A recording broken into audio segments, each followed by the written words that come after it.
Banda vafot etdi. Qabrga qo'yishdi. Qabrida qolgan birinchi kecha. Qabrga qo'yishdi, odamlar ketishdi. Bir kun boshimizda bor shu. Shap turpoq tashayotganini eshitib yotadi. Hammamiz boshimizda bor. Alloh taolo aytadi: "Ey bandam, seni qoldirib ketishdi. Bu mayitni uyda birinchi kun mahzunlik, qayg'u, yig'i. 2 kun o'tgandan keyin sal esdan chiqishni boshlaydi.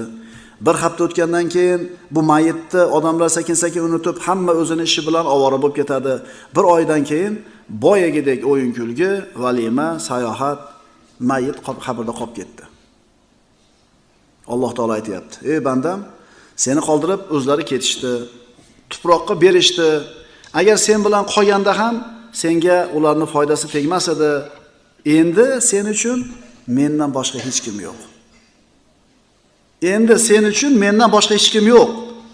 Men esa hech qachon o'lmaydigan al-haydirman. Nimani yaxshi ko'rgan bo'lsang, ey banda, qabrda yotgan banda, hamma narsa qoldi. Xotining ham, uying ham, vataning ham, yurting ham, zamoning ham, puling ham, mashinang, nimang bor? Nimani yaxshi ko'rganding? Hammasi qoldi. Mana endi haqiqiy zot bilan yakkama-yakka qolding. Shuning uchun inson yaxshi ko'rmay iloji yo'q bir narsani. Inson yo abadiy bo'lgan narsani yaxshi ko'radi yoki foniy bo'lgan narsani yaxshi ko'radi. Shuning uchun aytamiz, muhabbat ahllari, Allohga oshiqlar ikki dunyoning sharafiga erishishdi.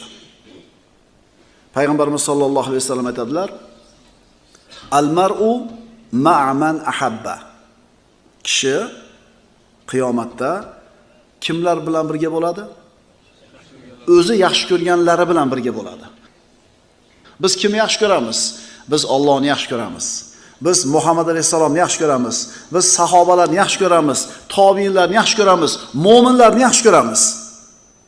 Va umid qilamiz mana shu muhabbatimizni sharofatidan shular bilan qiyomatda birga turishlikka. Garchi ular bilan birga turishlikka amallarimiz yetmasa ham, muhabbatimizni da'vosi bilan turishlikka umidimiz